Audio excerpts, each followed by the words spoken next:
Hey you guys, welcome back to my YouTube channel. I'm so glad that you're here. Thank you for joining me.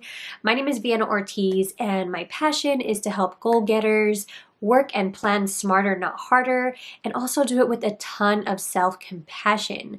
So today we are going to talk about the 6 ways to develop a cohesive Instagram feed. And you guys, this is a question that I get asked very often in my DMs. People are just trying to figure out how to work Instagram, how to get it to look cohesive, appealing to the eye, and I do have 6 tips for you, so let's get into them. So my first way is to decide what type of content you actually want to put on your Instagram. Now, this is an entire topic that we can talk about in another video because it is a huge topic. Content planning is huge, but I want you to at least have an idea as to the things that you want to put on your Instagram. So let me give you an example. If I have a specific Instagram idea that is for like traveling, or maybe it's for photography, whatever it is, I don't want to have a bunch of photos related to that and then randomly have a picture of like a hot dog, unless it's like a food Instagram or a picture of, I don't know, whatever you can think of that's not related to that Instagram topic.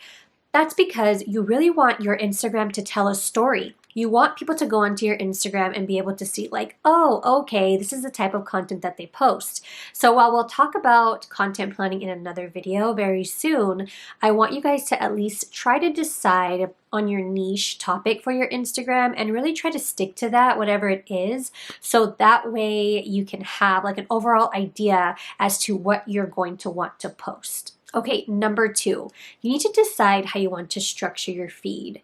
Now, what do I mean by that? There's a ton of different ways that you can structure your feed. Right now, I have a checkerboard style on my Instagram, which is I basically post like a graphic of some sort and then a picture that I want to share. And so it looks kind of like the game of checkers. But I've seen several different types where you have just all graphics, or you have all pictures, or you have a mix of the two. And it's really appealing to the eye. What you want to do is give your viewer a Instagram feed that is appealing to their eye so that they continue to scroll and ultimately follow you if that's what you want. So decide the kind of style that you want your Instagram feed to have and then go with that. Okay, you gotta forgive me. Allergy season is kicking my butt and I sound a little bit like Kermit the Frog. I promise I don't sound like this all the time.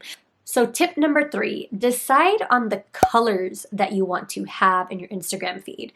Now this kind of seems self-explanatory. Okay, I'm gonna post mostly pinks, oranges, and grays, whatever it is. But it can kind of get a little bit tricky because I know for me, I've in the past have been the victim of trying to put colors on my Instagram that I thought other people wanted to see. And this is a huge mistake because, one, you are not going to like your Instagram feed, first of all, and 2, you're not going to want to do that forever. So what I recommend doing to figure out kind of like what colors you want to have on your Instagram feed is take a look around your house. Take a look around the things that you like to use. I have grays and pinks and neutrals all over my house. I have plants, like fake plants and things like that, all over my house. And the planners that I like to use are mostly neutral. The stickers I like to use, mostly neutral. So why am I going to start posting pictures with yellow in them or bright orange in them, which I've done before, but we're not going to go there. I'm not. It's not going to be inspiring. I'm not going to be able to post the things that I love all the time. So really kind of decide what you gravitate towards. And even if it's not trendy or something that everybody else is doing, so what? You are going to love it. And so it's going to show through on your Instagram feed. And you're going to be able to get so creative with what you're able to post. So once you've kind of decided what your maybe 4 or 5 colors are going to be, you're going to want to make sure that you're kind of incorporating those in your pictures, in your graphics all the time. I know for me on Canva, I have quite a few different shades of the same type of colors ready to go for me for my Instagram feed. And so it's easy for me to create graphics because I can just pick whatever colors I want from my specific color palette, and I'm good to go. Now, if you're not using Canva, but you're basically just taking pictures of things, then that's fine. Have an idea as to your 4 or 5 colors that you're going to want to use in your Instagram, and just when you're taking a picture, include something like that into your shot. So for example, I have this plant here and it's green and gray, and that really goes with my personal aesthetic, and I have colors like this all over my house. So if I'm taking a picture of something, I may want to just kind of include this in the side or in the background or somewhere where if I post it again in my feed, it's all going to cohesively come together, and that's really what you're looking for.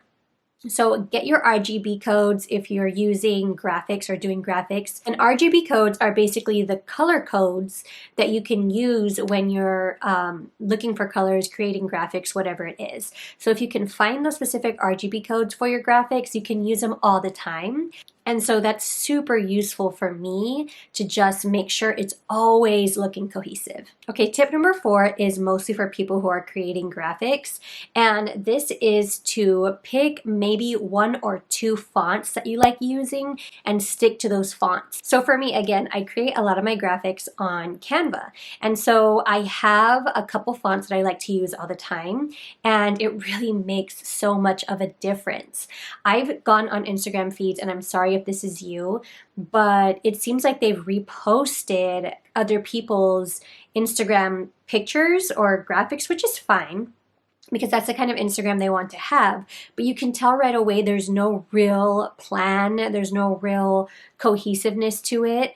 And so, yeah, it's not something that's appealing to the eye, and that's what you ultimately want. Okay, tip number 5 is to find a way to see how your Instagram is going to look ahead of time with the pictures or graphics that you've created. So I personally use Planoly, which with Planoly, you can actually put your posts in, schedule them, put a caption in, put like hashtag groups. It's amazing. And they do have a free version. This is not sponsored by Planoly, but if you don't want to use that, you can use something as simple as the albums in your phone. And that way, you can kind of see how it's going to look before you post it. So, for example, I like to create a graphic, or I take a picture of something, and maybe I have 5 things. And so I put them in my Planoly app, and I play around with which one is going to look best next so that it goes with my overall look and feel that I want to have. So really planning ahead and being able to see how it looks is going to help you see, oh, well, I don't want to post this one next. I'm going to post this one next, and then I'll post this one the next day, and it's going to look really cohesive. That's definitely one of my top tips, and you can easily do this on your phone. So don't feel like you have to have a fancy app or anything like that, but it's a game changer, so give it a try. Okay, last but definitely not least is to have fun. Now, take my experience for example.